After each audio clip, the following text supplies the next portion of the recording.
इस वक्त हमारे सामने दीवान फरीद से काफ़ी 250 जो है वो है, और इसके मिसरे 38 हैं और इसके अल्फाज जो हैं 196 हैं, और राग इसका पहाड़ी है। ये काफ़ी का अगर कोई मौजू है तो वो है तवक्कुल अल्लाह और किनात, और इसमें कई और चीज़ें भी इसी ज़मन में आती हैं। और इसमें एक मशहूर बंद भी है जो कठपंथियत के नाम है, और आते हैं काफ़ी उसी की तरफ। क्या था जो तेरी ना बनी, थीसी हुआ जरी रब गणी।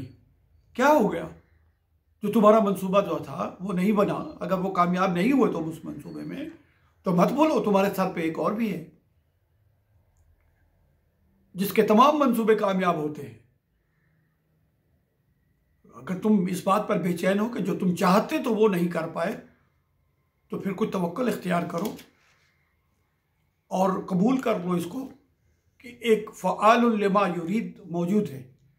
क्या था जो तेरी ना बनी, थीसी उहा जेरी रब गणी, जो रब की तयशुदा है। गणी शुमार करने को कहते हैं, लेकिन जो मनसूबाबंदी के माने में आता है।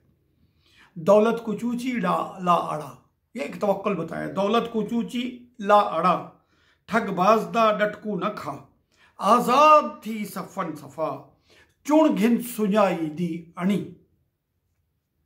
ए दोस्त, तो दौलत को भाड़ में झोंको। ऐसी दौलत जो तुम्हें कहां से कहां ले जाए, ऐसी दौलत को भाड़ में झोंको।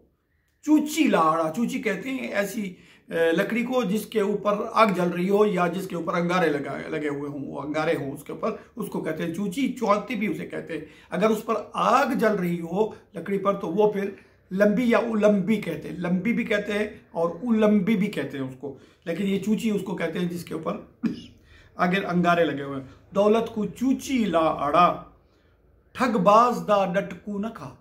ये दौलत जो है ये ठगती है लोगों को। आप दौलत के साथ कुछ खरीदते फिर ये आपको ठग रही है। और डटकू कहते हैं, डट कहते हैं झूठ बोलने को। वो झूठ जो धोखा देने के लिए, झूठ तो वैसे ही धोखा देने के लिए होता है, लेकिन वो कहते हैं कि इसका धोखा ना उठाओ। दौलत की बुनियाद पर तुम अगर ये कुछ करना चाहते हो तो तुम इसके धोखे में ना आओ।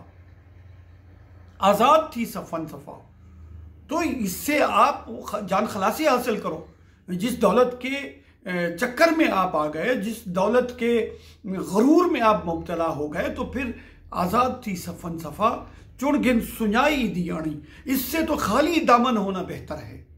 जिस दौलत के गरूर में तुम कुछ करना चाहते हो, इससे तो सुनाई यानी खाली दामन होना इससे बेहतर है।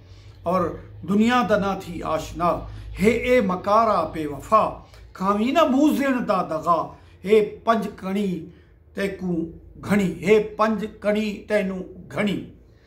कि दुनिया दना थी आशना। अब तुम इस दुनिया के साथ दिल लगा के बैठ जाओगे क्या? तुम इस दुनिया के पीछे भागोगे क्या? नहीं, इसका आशना न बनो। न होना और बात है, और उसके साथ आशनाई डाल के हमेशा उसी का हो जाना, ये बात गलत है। ऐसा नहीं होना चाहिए। और ये क्योंकि इसके साथ दोस्ती किसी नतीजे पर नहीं पहुंची। ये दुनिया मकारा है, बेवफा है, इसलिए तुम्हारा साथ नहीं देना, हमेशा साथ नहीं रहना। दुनिया दौलत से ज़्यादा बेवफा और इन लोगों से ज़्यादा बेवफा और कौन होता है? और खामीना मुँह जिंदा दगा। तो इस दुनिया का जो ये कई अहादीस मुबारक इसके पीछे मिल गया। दुनिया तो जी फतुन वो तालिब हुआ किलाबुन, कि दुनिया एक मुर्दा जानवर की वो है। साइक भी कहते हैं ढूंढी कहते हैं मुर्दा जानवर की बदबूदार वो जो लाश वगैरह हो उसको कहते हैं ढूंढी। तो दुनिया तो एक ढूंढी है, और तुम उसके चक्कर में ना आना। और उसका ये मुज़िन है, ये ईज़ा भी पहुंचाएगी। फिर ये नहीं है कि तुम्हें फ़ायदा नहीं होगा, ये भी ज़हन में रखना कि ये तुम्हें ईज़ा भी पहुंचाएगी। और इसी दौलत की वजह से ही फिर लोग दुश्मन हो जाते हैं आपके, और फिर उसी की वजह से आपको ईज़ा पहुंचती है। और दुनिया आखिरत बर्बाद कर दे तो भी तो आपको ईज़ा पहुंच ही गई। खाबीना मुँह दा दगा, हे पंज कणी तैनू घणी। और पंज कणी आम तौर पर इसका जो मफहूम लिया जाता है वो होता है कि ये सादा सी ग़िज़ा, मिला जुला सा जो चंद जो भी कहीं से मिल जाता है कुछ, उसमें गंदम आ गई, चावल आ गए, फला आ गए, लेकिन बाज़ अहबाब के नज़दीक ये इससे और आगे की बात है। वो 5 मराहिल है या 5 कुछ और अलावा अरफा चीज़ें बयान की हैं अहबाब ने और ख़ासतौर पर शेख सईद साहब ने। तो वो कहते हैं तुम्हारे लिए वही बहुत है। और आगे आगे क्या कहते हैं, धज वज दी झगमग छोड़ दे, डोरे ते मखमल झगमग दी धज वज दी झगमग त्रोड़ दे, डोरे ते मलमल छोड़ दे, हे दिल पत्थर दी भोर वे तय कान हीरे दी कणी। कि ए दोस्त ये जो तुम चमक धज वज शान और शौकत कर फर जो तुमने बना रखा है, और इसकी जो ये चमक दमक जो है, इसको तोड़ो, दफा करो इसको, इससे तो हट जाओ। और डोरे ते मलमल छोड़ दे, ये तुमने नफीस लिबासों पर जो तक ये कर लिया है, इन्हसार कर रखा है अपना कि मैंने नफीस तरीन लिबास डोरिये और मलमल ही पहननी है। और फिर ये देखो अगर किनात अख्तियार करोगे तो ये दिल कहते हैं मिट्टी के ढेले को, ये ढेले मिट्टी के और पत्थर के जो टुकड़े जो है ये तुम्हारे लिए फिर हीरे की कनी बन जाएंगे कि किनात इख्तियार करो। और इस पहली किस्त में ये था, तो पहली किस्त का आखिरी बंद पढ़ रहे हैं हम, और इसमें खाजी साहब ने जो शेर पढ़ा ये हर जगह पर सुनाई देते हैं, हर जगह पर। मुल्ला नहीं कहीं कार दे, शेवे न जाने न यार दे, समझे न भेद इसरार दे, वन कंड दे भरने थे दणी, क्या था जो तेरी ना बनी। ये जो मुल्ला है, मुल्ला से मुराद उलमा नहीं है, आम मौलवी भी नहीं है, एक वो मुल्ला जिनके आमाल, जिनकी कट्टरपंथियत जो है, वो मुल्ला से मुराद सिर्फ मुसलमानों का मुल्ला ही नहीं है, वो मुल्ला जो हर मजहब में हर मसलक का एक मुल्ला है, पंडित है, एक रबी है और एक उसका पादरी है, जिनके अंदर सख्ती है, इंसानियत का उन्हें एहसास नहीं है। वो लोगों को तकसीम करना चाहते हैं, हर सूरत में टुकड़ों में बांट के रखना चाहते हैं। तो उनको ख्वाजा साहब निशाना बना के कहते हैं मुल्ला नहीं कहीं कार दे। अब ये इंतहाई बात है, कहीं कार दे। अब देखिए कोई लकड़ी है, उससे मेज कुर्सी नहीं बन पाती, तो जलने के काम तो आ सकती है ना, वो कम अज कम। तो वो कहते हैं ये इस काबिल भी नहीं है, ये किसी भी काम के नहीं है, नाकारा है, रफ्ता अजकार हैं, बेकार हैं, किसी भी काम के नहीं है। मुल्ला नहीं कहीं कार दे, ये किसी भी काम के नहीं है, इनकी कोई इफादियत नहीं है, इनकी कोई अहमियत नहीं है, कोई इनमें खैर नहीं है। मुल्ला नहीं कहीं कार दे, क्यों? शेवे न जाने न यार दे। इन्होंने खुदा कर खुद को ठेकेदार बना रखा है, और वो किस कदर रहीम हो, करीम है, रऊफ है, ये उसकी तरफ जानते नहीं है। ये इंसानियत को इन्होंने फांसी पे चढ़ा रखा है।